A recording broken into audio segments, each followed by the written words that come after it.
안녕하세요, 큐티아이 친구들. 오늘은 10월 24일 토요일이에요. 함께 기도하고 오늘의 큐티 시작할게요. 하나님 아버지, 오늘 아침 아버지의 말씀 앞에 서게 하시니 감사합니다. 이 말씀을 읽고 묵상하며 이번 주말을 하나님의 은혜를 기억하며 묵상하며 또 그 은혜를 나누며 살아가는 우리 큐티아이 친구들 되도록 인도해 주세요. 예수님 이름으로 기도합니다. 아멘. 오늘 큐티의 본문은 신명기 24장 19절, 22절이에요. 우리 함께 성경 읽을 때 먼저는 쉬운 성경으로 읽고 이어서 개역개정 성경으로 같이 읽어요. 밭에서 추수할 때에 곡식 한 다발을 잊어버리고 왔더라도 돌아가서 다시 가져오지 마시오. 외국인과 고아와 과부가 가지게 내버려 두시오. 그러면 여러분의 하나님 여호와께서 여러분이 하는 모든 일에 복을 주실 것이요. 여러분도 이집트에서 종살이했던 것을 기억하시오. 그 때문에 내가 여러분에게 이렇게 명령하는 것이요. 아멘. 이어서 개역개정 성경 같이 읽어요. 내가 밭에서 곡식을 벨 때에 그 한 뭇을 밭에 잊어버렸거든. 다시 가서 가져오지 말고 나그네와 고아와 과부를 위하여 남겨두라. 그리하면 내 하나님 여호와께서 내 손으로 하는 모든 일에 복을 내리시리라. 너는 애굽 땅에서 종되었던 것을 기억하라. 이러므로 내가 내게 이 일을 행하라 명령하노라. 아멘. 오늘 큐티의 제목은 힘든 친구에게 은혜를 나누어요예요. 오늘 본문에서는 이삭줍기가 언급돼요. 이삭줍기란 추수를 하고서 집에 갈 때에 혹시라도 놓치는 떨어뜨리는 추수 작물들이 있을 수 있잖아요. 자, 그럴 때 보통은 아이고 아까워라 하면서 그 떨어진 이삭을 주인이 또는 그 종들이 도로 주우러 가요. 그런데 하나님께서는 이스라엘 백성에게 그렇게 줍지 말라고 해요. 왜냐하면은 새 부류의 사람들을 위해서인데 외국인과 고아와 과부를 위해서 그렇게 하라는 거예요.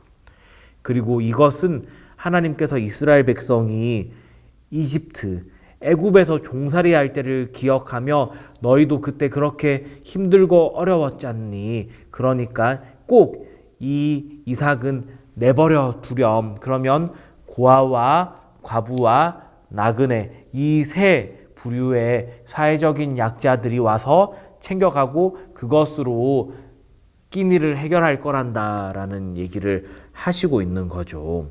이처럼 우리 하나님의 사람들은 어려운 사람들, 어려운 이웃들을 늘 기억하며 그 친구들, 그분들을 돕기 위해서 고민하고 또 실천해야 해요. 왜냐하면은 하나님의 은혜를 아는 사람은 하나님의 은혜를 전하고 싶고 나누고 싶은 그런 마음이 늘 마음속에 머물고 있거든요. 그리고 그런 사람에게는 하나님께서 그렇게 하는구나 하고 내버려 두시는 것이 아니라 오늘 읽은 19절 마지막 부분에 나와 있듯이 하나님께서 꼭 갚아주신다고 얘기를 해요. 이것을 다른 말로 표현하면은 은혜의 선순환이에요. 은혜를 아는 사람은 그 은혜를 시행하며 그 은혜를 실천하며 나누며 살아가게 되고 그럴 때에 더 큰 은혜를 받으며 계속해서 은혜의 그 순환 바퀴 안에 놓여지는 복된 삶을 살아간다는 것이죠. 이것은 꼭 물질적인 것과 직결시켜서 이해할 필요는 없어요. 우리가 살아가는 모든 것, 먹고 자고 입고 또 건강하게 살아가는 모든 것이 다 하나님의 은혜이기 때문이니까요. 오늘 본문에 있는 어려운 단어가 하나 있으니까 우리 이거 찾아서 표시하고 말씀을 정리해 볼게요. 자, 19절 두 번째 줄에 보면 과부가 있어요. 자, 과부의 동그라미를 해볼게요. 이 과부란 남편이 없는 아내를 가리켜서 표현하는 단어예요. 남편 없이 혼자 사는 과부. 그 삶이 쉬울까요? 지금도 쉽지 않은데 그 옛날에는 훨씬 더, 특히 남자 중심의 사회에서는 비교할 수 없을 만큼 남자와는 어려운 생활을 하게 돼요. 특별히 오늘은 그림을 하나 준비했어요. 밀레의 이삭줍기라는 그림이에요. 이 프랑스 화가 밀레는 이 이삭줍기에서 넓은 밭과 수평선이 맞닿을 만큼 커다란 하늘 아래에 세상은 노을빛을 받아서 온통 금빛으로 물들어 있죠. 화면 가운데 있는 여인들 뒤에 보이는 사람들도 그 황금빛을 받고 있어요. 그런데 이 세 여인들은 그림자로 묘사되어 있어요. 그만큼 이 세 여인들의 삶이 고달프고 어렵고 고통스럽다는 것을 밀레는 이 그림자로 어둡게 처리한 것으로 우리에게 잘 보여주고 있어요. 우리 주변에도 이 그림 속의 세 여인들처럼 삶의 어두운 그림자가 드리워진 친구들이 있을 수 있어요.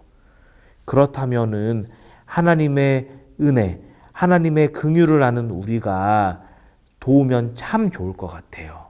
자, 오늘 묵상한 말씀을 질문을 통해서 정리해 볼게요.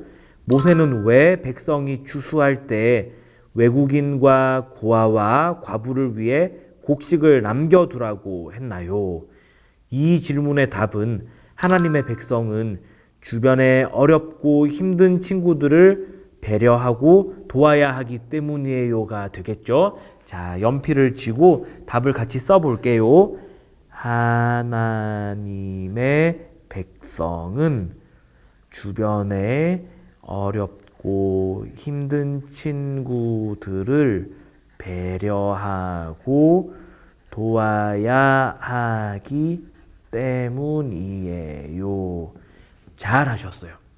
우리 친구들 이번 주말을 보낼 때에 하나님의 은혜, 하나님의 긍휼을 기억하며 우리 주변에 도와야 할 친구들이 있다면 한번 도와봐요. 그러면 분명히 하나님께서 더 복된 것으로 응답하시고 우리 친구들이 그 은혜를 깨닫는, 경험하는 삶을 살게 하실 거예요. 그 하나님을 바라보며 목사님 마무리 기도할게요. 하나님 아버지, 우리 친구들 하나님께 받은 은혜를 기억하며 그 은혜의 정신, 긍휼의 정신을 실천하게 해주세요.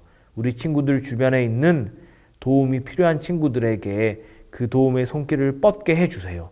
그럴 때에 하나님의 은혜를 경험하고, 그래서 우리 친구들의 삶이 하나님의 은혜로 인한 간증거리로 가득가득 넘쳐나는 은혜의 선순환의 삶을 살아가게 해주세요. 예수님 이름으로 기도합니다. 아멘.